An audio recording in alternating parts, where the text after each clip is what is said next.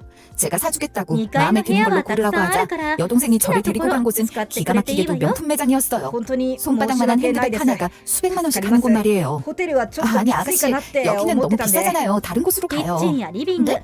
お風呂なんか 비싸다뇨. も自 언니는 由に 이런 거 使 몇 って 개는 ね。 있을 거 아니에요. はい。 저도 아리가또 이런 가방은 고자이마스. 없어요. 다른 곳에서 마음에 드는 거 하나 골라보세요. 그건 제가 気楽に 사드릴게요. 過ごして。 아니 회사 사장 아리가또 딸이라면서 말이 고자이마스. 돼요?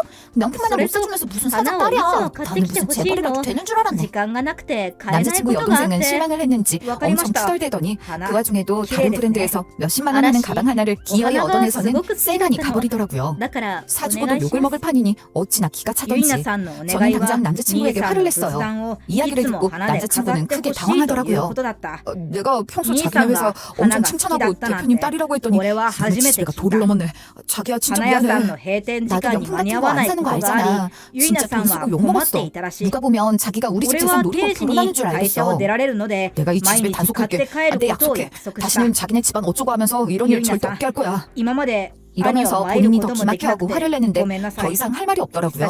남자친구는 앞으로는 절대 자신의 가족들 입에서 저희 집 재산이나 돈에 관한 말이 나오는 일 없게 하겠다고 맹세하고 또 맹세했어요. 그렇게 저희는 결혼을 했어요. 아마 회사 내부에서는 대리가 대표 딸을 낚아채서 결혼을 한다며 제 남편이 일부러 알고 접근을 했다는 둥, 앞으로 이 회사를 물려받을 것이라는 둥 소문이 무성했던 모양이었더라고요. 엄마도 그 부분을 내심 걱정하셨고요. 하지만 결혼 이후에도 남편은 별다른 티를 내지도 않고 평소와 다름없이 성실하게 그리고 열심히 일했어요. 저에게 대하는 것도 변함없이 다정하고 따뜻했죠. 그리고 저희 엄마에게도 정말 잘했어요. 회사에서는 다른 티를 내지 않고 어쩌다 마주치는 일이 있어도 회사 사람들 틈에 섞여 멀찌감치 서 있다고 칭찬을 하시더라고요. 하지만 집안에서 개인적으로 만나면 그 누구보다 살갑고 다정하고 또 듬직한 사이였죠. 가끔 한국으로 들어오는 동생에겐 형 같은 매형이었고요.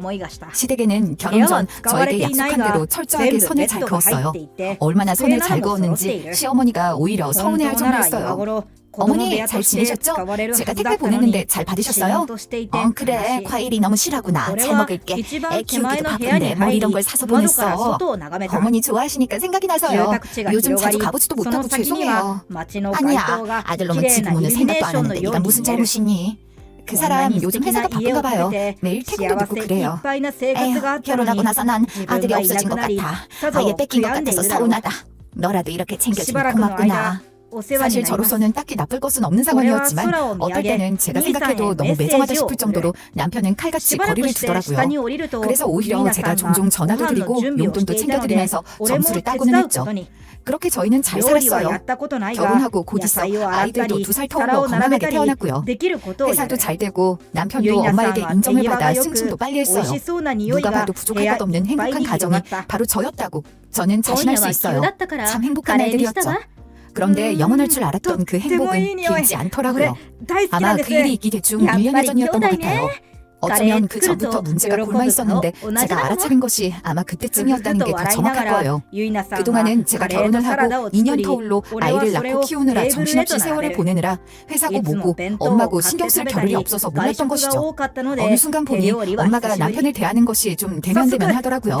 남편 역시 예전처럼 엄마에게 살갑게 굴지도 않았고요. 뭔가 이상하다 싶어 남편에게 캐물으니 이러더군요. 내가 이사로 승진하고 본격적으로 경영에 참여하고 난 이후로 장모님이 내가 일하는 방식을 마음에 안 들어하셔. 인터넷 판매도 별로 안 좋아하시고.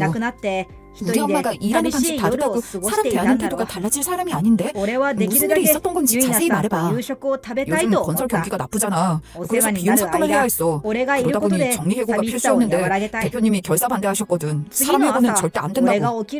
알고 보니 남편은 이사로 승진을 하면서 나빠지는 재무 구조를 개선하려고 이것저것 비용을 절감하는 일들을 했다고 해요. 하지만 가장 크게 비용을 줄이는 일이 뭐겠어요? 바로 인건비를 줄이는 일이죠. 그걸로 엄마와 큰 의견 충돌이 있었던 모양이더라고요. 남편은 매장 수를 줄이고 아낀 인건비도 아끼고 인터넷 사업을 하려고 했고 엄마는 아무리 그래도 이 사업은 직접 색을 보고 구매를 해야 하는데 오프라인 매장을 정리하는 건 안 된다고 반대를 하고 직원 정리도 반대했던 것이죠. 그런데 남편이 이사 권한으로 강행을 해버렸대요. 그걸로 엄마는 크게 분노하셨고요. 저는 솔직히 남편이 잘못했다고 생각했어요. 물론 남편의 말도 틀린 건 아니지만 아무리 그래도 대표가 있는데 남편이 독단적으로 일을 추진하면 사람이 기분이 상하게 되잖아요. 그래서 남편을 설득했어요. 엄마가 고집을 부리면 조금 맞춰드리고 조율을 해나가야 하지 않겠냐고요. 그리고 진심으로 사과를 해서 기분을 풀어드리라고 말이죠. 그게 우리의 도리라고 했어요. 저 역시 자주 아이들을 데리고 남편과 함께 엄마를 찾아가 나름 아양도 떨고 심기를 풀어드리려고 노력했죠. 하루는 엄마가 아이들과 저를 보며 이러시더라고요. 양서방이 조금만 회사에 애정이 있었으면 좋겠어. 돈을 버는 곳으로만 보지 말고. 엄마는 양서방이 얼마나 회사에 목숨을 걸고 있는데 어차피 나중에 양서방이 물려받을 회사잖아. 나는 평생을 우리 회사에서 가장 중요한 건 돈을 얼마나 버느냐가 아니라 얼마나 좋은 제품을 만드는 것이라 생각했어. 그런데 이렇게 돈만 쫓으면 안 돼.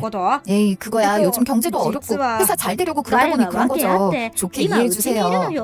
그런 거면 좋겠구나. 부디 내가 사람을 잘못 본 게 아니었으면 좋겠어. 그날 저는 엄마의 그 말을 그냥 흘려들었어요. 하지만 나중에야 엄마가 말하신 그 속뜻을 알고 가슴을 쳤죠. 제가 조금만 더 일찍 엄마 말뜻을 알았더라면 나중에 일어날 최악의 상황을 바꿀 수 있었을까요? 하지만 엄마가 남편을 바라보는 눈빛이 많이 변했다는 걸 저는 알았어요. 그래서 남편을 설득했죠. 당신이 맞다고 해도 조금 저들이고 이야기도 많이 들어드려. 私はお弁当あるから 나도 노력하고 있어. 여보, 어차피 엄마 나중에 퇴직하면 회사 당신이 이어받을 거잖아. 이러다가 사이가 틀어져서 전문 경영인을 데려오면 어쩌려고 그래. 남편은 제 말에 생각이 많아 보이더라고요. 저 역시 이러다가 엄마가 회사를 전문 경영인에게 넘긴다고 하면 남편이 받게 될 상처가 걱정이었어요. 그런 저의 말이 어떤 파장을 불러오게 될지 저는 그때 몰랐죠. 결국 저의 설득에 남편도 결국 알겠다고 하더라고요. 남편과 엄마의 관계는 서서히 회복되는 것처럼 보였어요. 저희는 그 다음 명절에 선물을 바리바리 사들고 찾아갔고 남편은 엄마와 진지한 대화를 길게 나누었죠. 제가 생각이 좀 짧았던 것 같아요. 앞으로는 장모님, 아니 대표님 철학을 열심히 따라가 보겠습니다. 그렇게 이야기해주니 고마워. 아니에요. 다시 저에게 기회를 주시고 잘 봐주시면 앞으로는 실망시켜드리지 않을게요. 대표님, 잘 봐주세요. 그렇게 일단 갈등은 잘 봉합되는 듯 보였어요. 그 이후로 남편 역시 집에서 회사 이야기를 별로 많이 하지 않았고요. 엄마도 그러셨죠. 남편은 그리고 한동안 바빴어요. 시댁에도 예전보다 자주 가더라고요. 시아버지 몸이 조금 안 좋다고 했어요.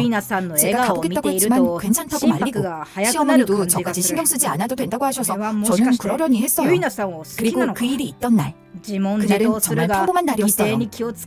아침에 일어나 아이들을 깨워 아침을 먹이고 유치원에 데려다주고 저는 미술학원 출근 준비를 했어요. 아이들이 유치원을 다니게 된 이후부터 다시 미술학원 일을 시작했거든요. 남편은 공장 출장이 있어서 새벽에 출근을 한 뒤였죠. 오후에 아이를 봐주시는 분과 통화를 하고 막 집을 나서는 길이었어요. 그때 모르는 번호로 전화가 오더라고요. 처음 몇 번은 무시했는데 계속 같은 번호로 걸려오길래 받았더니 이러더라고요. 병원이라고. 엄마가 돌아가셨다고 말이죠. 저는 처음에 웃었어요. 이 무슨 신종수법의 보이스피싱인가 하고 말이에요. 엄마라면 바로 어제에도 저와 통화를 하고 주말에 새로 생긴 한우집에 가서 밥을 먹자고 약속을 했는데 늘 건강하신 분이라 감기도 잘 안 걸리는 분인데 무슨 말도 안 되는 소리인가 하고 말이에요. 하지만 아니더라고요. 그건 현실이었어요. 상대방은 차가운 현실을 이야기하고 있었어요. 정미진 씨 듣고 계세요? 빨리 병원으로 오세요. 말도 안 되는 소리 하지 마세요. 저희 엄마가 왜 방금 시신 확인하고 오는 길이에요. 점심때 회사 직원이 사무실에서 발견해서 옮겼으니 서두르세요. 어떤 정신으로 병원까지 갔는지는 아직까지도 기억이 나지 않아요. 남편은 먼 지방 공장에 가 있어서 저보다 늦게 도착했죠. 엄마는 갑자기 어제 퇴근 후 회사 직원에게 문자로 몸이 안 좋아 오전에 좀 쉬겠다는 연락을 보내셨다고 해요. 오후에 출근을 하시겠다고 해서 오전에는 아무도 대표실에 들어가지 않았던 거죠. 그러다 엄마 비서분이 엄마가 오후에 오시기 전에 환기라도 시켜야겠다 싶어서 대표실에 들어갔다 바닥에 쓰러져 있는 엄마를 발견하고 기겁해서 119로 연락을 한 것이었다고 했어요. 그리고 119가 도착했을 때 이미 엄마는 숨을 거두신 후였고요. 아니, 이미 돌아가신 지 한참 지나 혼자 밤중에 사무실에 계시다 돌아가신 것 같다고 했어요. 울다 지친 제가 의자에 주저앉아 있는데 경찰이 다가오더라고요. 일단 저희는 변사 사건이라 보고 조사를 해야 해서요. 평소 지병이 있으셨나요? 아니요, 너무 건강하셨어요. 흔한 고혈압도 없었고 등산도 자주 가셨는데 그런데 변사라뇨. 병원에서 신고를 했어요. 사인이 불분명하거나 아무래도 극단적 선택을 하신 것 같다고요. 그럴 리가 없어요. 절대로요. 저희 엄마는 그런 분이 아니에요. 저랑 이번 주에 밥 먹으러 가려고 식당 예약까지 했어요. 가족도 모르는 고민이 있었을 수도 있으니까요. 혹시 고민이 있어 보이셨던 적은 없으셨나요? 경찰은 특별한 외상도 없고 지병도 없었으니 다른 것을 의심하더라고요. 저는 절대로 아니라고 이야기했어요. 무엇보다 엄만 절대 저와 동생 그리고 손주들과 회사를 두고 다른 마음을 먹을 이유가 없었으니까요. 하지만 경찰은 제 말을 믿는 눈치가 아니었어요. 그런 불행한 선택을 한 사람들의 가족들 역시 그런 말들을 한다고만 했어요. 엄마 사망의 원인은 불명이었어요. 저는 그런 판정을 내린 의사를 부여잡고 통곡을 했죠. 아니 사람이 세상을 떠났다는데 그 이유를 알지 못한다는 게 말이 되냐고 말이에요. 세상 천지에 그럴 수가 있냐고 통곡을 했어요. 엄마가 갑자기 제 곁을 떠난 것도 원통한데 그 이유조차 알 수 없는 건 말이 안 되잖아요. 그러자 저를 보다 못한 경찰이 그러더라고요. 보통 그 나이에 주무시다가 돌아가시는 일이 있지만 전 그러면 부검을 해보는 게 어떻겠냐고 말이죠. 어쩌면 독극물이 원인일 수 있다면서요. 엄마가 발견되었을 때 약간의 구토 흔적이 있었기 때문이었죠. 저는 부검을 하겠다고 했어요. 엄마가 왜 이렇게 돌아가셨는지 저는 알아야 했어요. 이대로 이유도 모른 채 엄마를 보낼 수는 없었으니까요.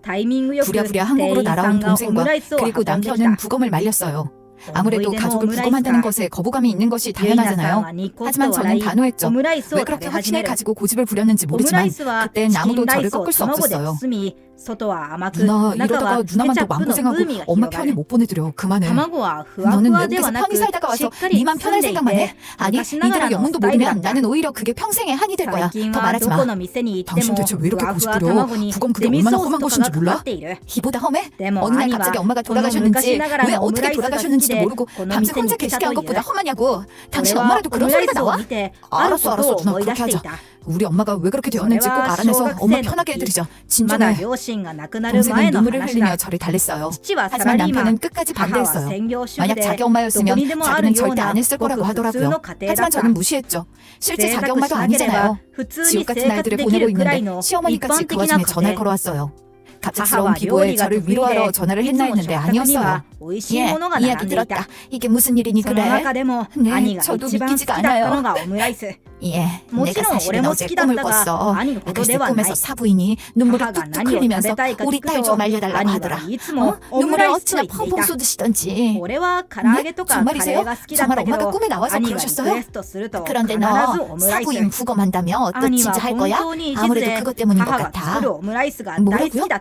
아무래도 사부인이 부검이 싫어서 자기 육체 좀 손대게 하지 말아달라고 부탁하려고 내 꿈에 나온 것 같다. 그러니 그만두자. 응? 사부인이 오죽하면 내 꿈에 나오시겠니? 어머니 끊을게요. 당분간은 전화통화가 어려울 것 같아요.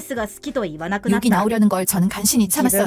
기가 막혔죠. 제가 그렇게 나오는데도 시어머니는 전화를 걸고 제가 전화를 받지 않아 문자를 계속 보냈어요. 사부인이 꿈에 나와서 이만 쉬고 싶다고 울었다라는 둥, 정말 너무 슬퍼 보였다는 둥. 저는 세상에 가끔은 신비한 일이 일어나거나 꿈이 맞는 경우가 있다는 걸 알아요. 하지만 시어머니가 하는 소리는 개소리라는 걸 알 수 있었어요. 저희 엄마는 시어머니에 대해 신경을 쓰기는커녕 관심이 있는 꿈만큼도 없었거든요. 평소 서로 친하거나 오래 알고 지낸 사이라면 모르겠지만 저희 엄마가 뜬금없이 사돈의 꿈에 나와 서럽게 운다고요? 정말 지나가던 개가 웃을 일이었죠. 저는 더 오기가 생겼어요. 시어머니가 누구 말을 듣고 적골값을 떠는지는 생각하지 않아도 알 수 있었죠. 바로 끝까지 부검을 반대한 남편이었을 테니까요. 저는 더 밀어붙였어요.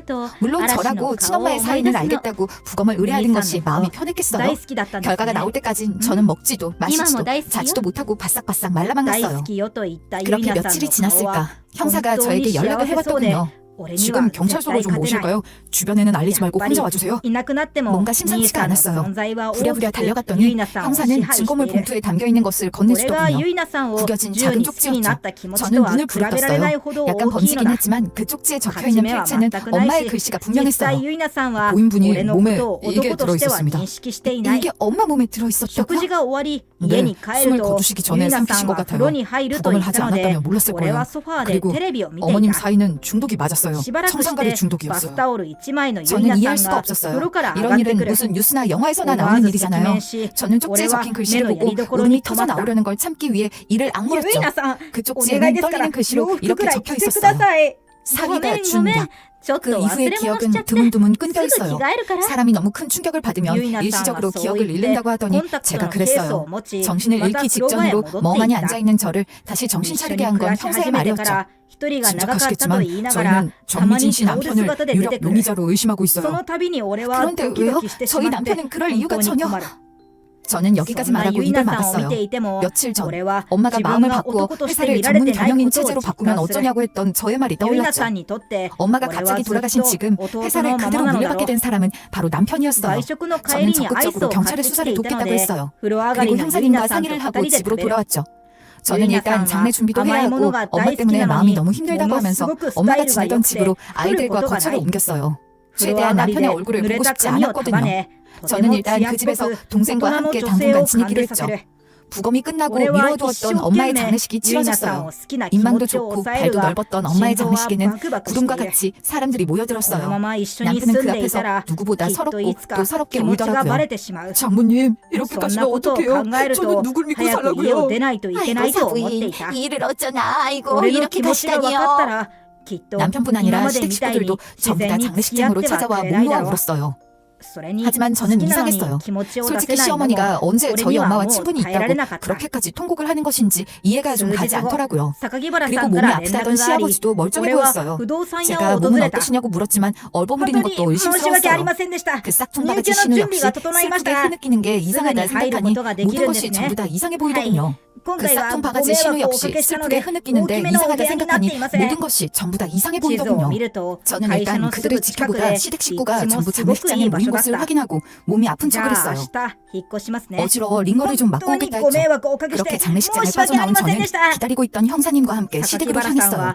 남편이 요 근래 시댁과 자주 왕래를 했고 최근에는 아예 시댁에서 생활을 하고 있었기에 일단 가보기로 한 것이죠. 시댁이 사는 집도 사실은 제가 얻어준 것이었기 때문에 당연히 저는 시댁 현관 비밀번호를 알고 있었어요. 집 안으로 들어가 저는 남편이 서재로 쓰는 방 노트북을 통째로 형사님에게 드렸어요. 그리고 집안을 둘러보다 나오려는데 신우의 방문이 열려있더라고요. 무심히 신우의 방문을 열어보았다. 저는 입을 딱 벌렸어요. 형사님, 여기 좀 와보세요. 네? 아니 이건 무슨 쇼핑백이 이렇게나 많아요? 무슨 장사라도 하는 사람이에요?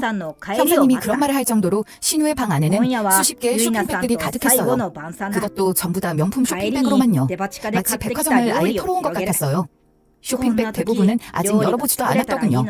저는 시부모의 안방문도 열었어요. 그것도 마찬가지였어요. 그 방 안에도 명품 쇼핑백이 가득했고요.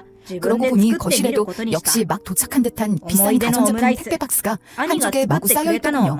일부는 시아버지 앞으로 온 것이었고 또 일부는 남편 앞으로 온 것이었죠. 저는 신우 방과 안방에 있는 쇼핑백을 뒤져 보증서 안에 적혀있는 영수증의 사진을 다 찍었어요. 모든 쇼핑 물품은 전부 남편의 카드로 결제한 것들이었어요. 저는 다시 장례식장으로 돌아와 조용히 장례식을 마무리 지었어요. 그 이후 저희 회사에서 가장 오래 근무했던 재무팀장님을 형사님과 함께 만났죠. 재무팀장님 역시 조사에 협조적이었어요. 저 회사에서 공고사직 당한 거 아시죠? 뭐라고요? 언제요? 대표님 장례식 치러지기도 전에요. 대표님 돌아가시고 바로 그 다음날 이사님이 부르더니 그만두라고 하더라고요. 분명 제가 모르는 사연이 있는 거죠. 이사님이 그동안 몰래 회사 돈에 손을 대고 있었어요. 저도 속이고요. 그러다 얼마 전에 제가 이사 나가는 걸 밝혀서 대표님께 보고를 했고요. 알고 보니 남편은 몇 년 동안 수억 원의 돈을 빼돌리고 있었어요.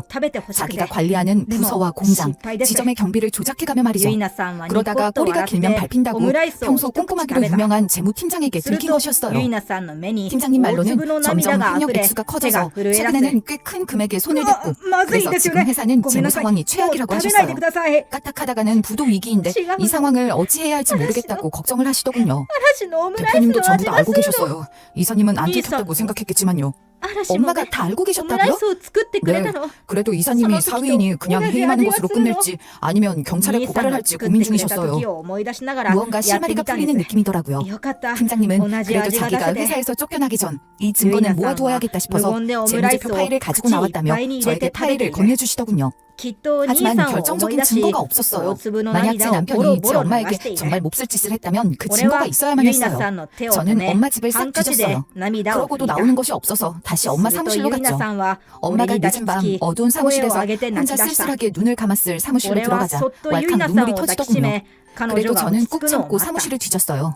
숨을 거두시면서까지 쪽지를 삼키실 정도로 급박한 상황에 용기를 내신 우리 엄마라면 분명 무언가가 있었을 거니까요.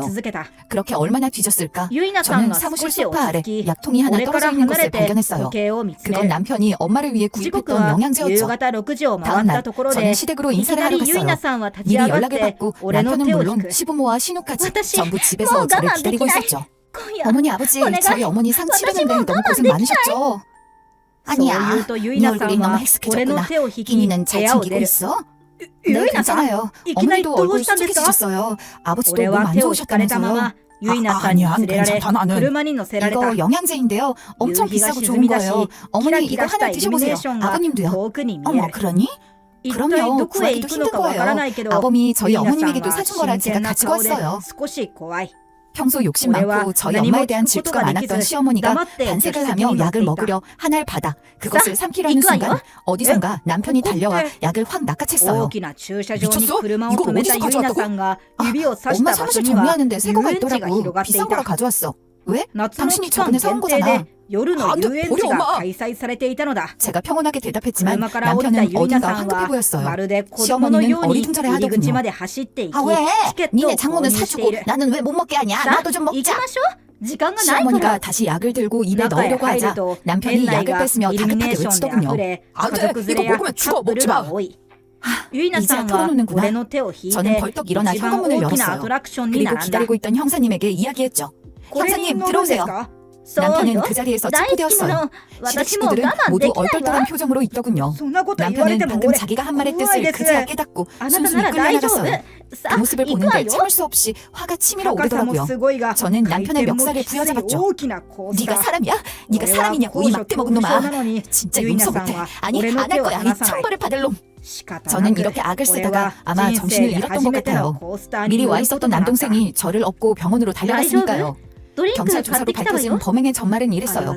남편은 엄마가 그날 혼자 사무실에 남아 늦게까지 일을 하는 걸 알고 있었어요. 그래서 퇴근하는 척 차를 다른 곳에 숨겨놓고 걸어서 다시 회사로 돌아온 것이었죠.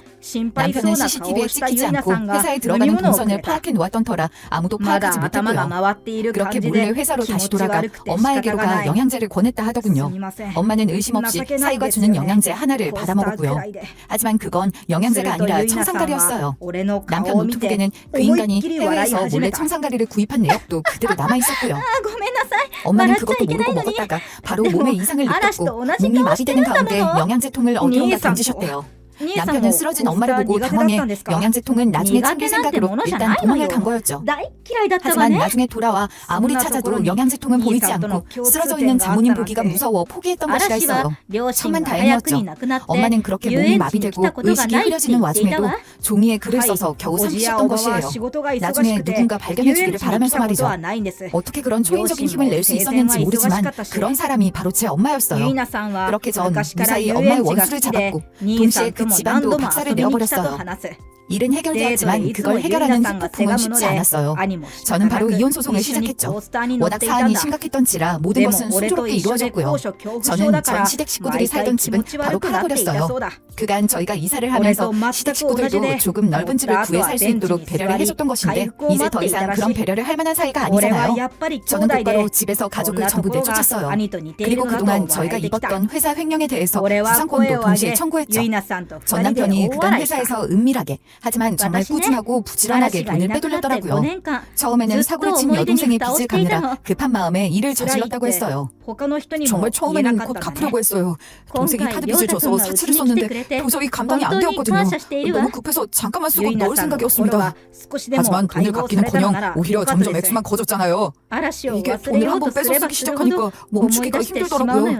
그러다 아버지가 교통사고를 내서 또 돈이 필요하고 써도 모자랐어요. 전 남편이 처음에는 워낙 돈을 야금야금 빼고 또 그에 맞춰서 회계도 정확하게 맞춰놓아서 아무도 눈치를 채지 못했던 것이죠. 하지만 공짜로 생긴 돈을 써버릇하면 사람이 그렇잖아요. 조금만 더 하다가 결국은 간이 커지고 더 큰 돈에 손을 대게 되는 것이죠. 거기다 남편은 나중에는 이상한 생각까지 했다더라고요. 어차피 나중에 이 회사가 내 것이 될 건데 지금 미리 돈 좀 쓰면 어떠냐는 생각도 들었어요. 그래서 그런 끔찍한 계획을 세운 거요? 당신이 좀 더 빨리 회사를 차지하려고? 저도 그러고 싶지 않았어요. 그런데 눈치가 아무래도 제가 무슨 짓을 저질렀는지 아시는 것 같았어요. 게다가 전문 경영인 고용을 하려고 사람도 알아보고 다니셨고요. 전 남편 역시 빠르게 눈치를 채고 말았던 것이고 그리고 결국 그런 비극이 일어났던 것이었어요. 전 남편이 빼돌린 돈은 거의 대부분 전 시댁과 전 남편의 유흥비, 전 시아버지의 사업비, 전 시모의 생활비, 그리고 전 시누의 사치품 구입비로 허무하게 날아갔거든요. 기가 막히더라고요. 그 인간들은 우리 회사를 회사로 본 것이 아니라 무슨 개인 금고로 보고 있었던 것이니까요. 저는 전 시아버지가 사업을 한답시고 차렸던 회사도 압류를 걸어서 통째로 처분해버렸어요. 그리고 전 시누의 명품 가방이며 옷, 차도 전부 압류해서 처분해버렸고요. 당연히 그 가족의 통장이며 한 푼이라도 모아놓은 전 재산은 전부 다 다시 찾아왔어요. 전 남편은 사람의 목숨을 빼앗은 죄는 물론 회사 공금의 횡령과 배임으로 바로 구속이 되었죠. 하루는 전 시어머니와 전 시아버지, 전 시누가 전부 찾아와 무릎을 꿇고 싹싹 빈 적이 있었어요. 제발 용서해달라고 말이죠. 하지만 그것들의 얼굴이 출입문 화면에 비치자마자 저는 곧바로 문을 열고 뛰쳐나가 전 시어머니와 전 시누의 머리끄댕이를 잡고 패대기를 쳤어요. 전 시아버지의 얼굴에 침을 뱉어버리고 전 시누와 전 시어머니에겐 뺨도 한 대씩 짝짝 올려붙였죠. 뒤늦게 남동생이 따라서 달려나오고 전 시아버지도 있었지만 아무도 말리지 못했어요. 그것들의 뺨을 치고 머리를 쥐어뜯으며 멱살을 쥐고 날뛰는 기세가 얼마나 대단했는지 그 셋은 아무 말도 못하고 쫓겨나갔어요. 남동생은 저를 말리다 결국은 저를 껴안고 펑펑 눈물을 彼氏 흘렸어요. は俺だろ 그때 저는 もうすぐ俺 분노와 の 광기에 病院で 사로잡혀 彼女 있었어요. は働くん 정말 だ 솔직히 말해 그 인간들을 찢어 죽이고 싶다는 생각밖에 私はこ 없었으니까 の 말이죠. 病院辞めないわ 제가 よ 법정에 나가는 것도 변호사와 俺たち 남동생이 の 말릴 話を聞 정도였어요. いていたユイナ 가서 さん 무슨 が 짓을 저지를지 上原 모른다는 先生 판단에 に 뜯어말려 話し出す 저는 재판에 가보지 上原先 못했어요. 生は実家 이혼은 の 순조롭게 病院を継ぐ 마무리되었어요. ため大 전 学 시댁은 病院を辞める 그야말로 ことが 완전히 決まって 알거지가 いた 되었고요. 저는 自 그들에게 分の 경고를 病 했어요. 院にユイナさんを 이것으로 招 절대 き 끝 아니에요. 結婚を 아직 申 밀린 し込 돈이 む 있으니 つもりだった 갚아요. らしい 대체 언제까지 私 갚란 はこの 말이냐. 病院で 갚고 これ 싶어도 からも 당장 어디 働くし 판구할 돈도 亮太と 없어. 付き合っている 그건 から 당신들 あなた 사정이고 とは 돈 付き合 없으면 わない 벌어서 갚아. 안 갚으면 ユイナさん 이딸년 が 진짜 내가 はっき 어떻게 り 할지도 断った 몰라. ので 나는 지금 上 눈에 보이는 게 原先生 없으니까. は気まずい顔 전 を 시댁 して 식구들은 제가 黙っ 일을 て 가며 部屋 하는 を 말에 出て 아무 いった 대답도 못하더라고요. あ 그 んなはっ 인간들은 きり 어디 言って 변두리 지하 大丈夫 월세방에 なんです 근근히 か 살면서 大 추징금을 丈夫 갚는 よ 중이에요. 彼も 새 もう 식구 辞め 전부 ちゃう 힘들게 し 살면서 会うことも 식당 ないわ 일과 청소 일이며 소자 야간 않게 경비까지 올해가 닥치는 대로彼氏 하면서 でいい 돈을 のか 버는 な 족족 って 전부 압수를 당하고 も 있죠. う少し自信 그리고 持って 저는 くれるか 저희 な 엄마 또 저희 아버지가 평생을 바쳐 일군 회사에서 빼돌린 올해와 돈을 유이나 10원 한 산 장까지 지하우 전부 다 부분이 받아낼 나타나. 생각이고요. まだ 그게 信 얼마나 じられ 걸리든 ないで 말이죠. いることも 전 確かだ 남편은 당연히 구속이 되어서 아주 俺は 긴 すで 형량을 に 받았어요. ユイナさんの家か 감옥에 ら 갇힌 会 이후에 社の 감히 寮に 저에게 引っ越し 편지를 てい 보내온 る 적도 있었지만 彼女 저는 に会う 열어보지도 た 않고 め 전부 た 다 まに 찢어 自宅 발겨버렸어요. を訪れている 그리고 のだ 형무소에 연락해 それ 다시는 は 이딴 편지 兄に 받고 対 싶지 する 않다고 礼儀 했고요. と正式に 언제가 結 될지 婚するこ 모르겠지만 とを決めない 언젠가 と 제 마음이 動機 진정이 は 되는 ダメ 날이 だと 온다면 思ったから 한번 솔직히 물어보고 싶기는 해요. ユイナさんを 도대체 愛する中 인간으로서 で 어떻게 二 그럴 人の 수가 マナー 있었냐고 として 말이에요. 大切にす 어떻게 るつも 아무것도 りだ 아닌 너를 인정하고 잘 これ 살게 か 해준 らゆっ 사람에게 くり 그런 と 짓을 할 수 二人 있었냐고 で愛 말이죠. を育み 하지만 結婚 그래봐야 を考 무슨 えて 소용이 いる 있겠어요.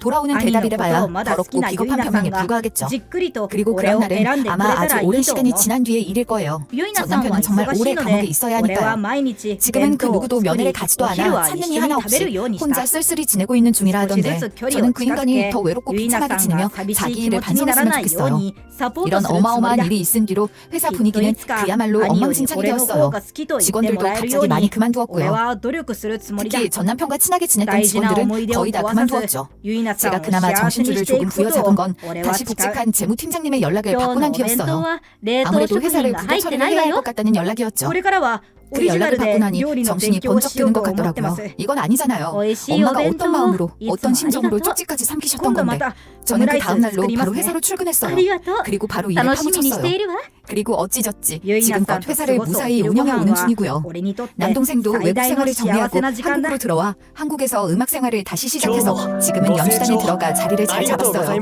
곧 결혼도 할 예정이고요. 사실 그 당시에는 뭔가에 집중해서 일을 하는 것이 오히려 저에게는 도움이 되는 상황이었어요. 그렇게 저는 회사를 1년 만에 다시 일으켰죠. 저는 회사를 페인트뿐 아니라 물감도 같이 생산하는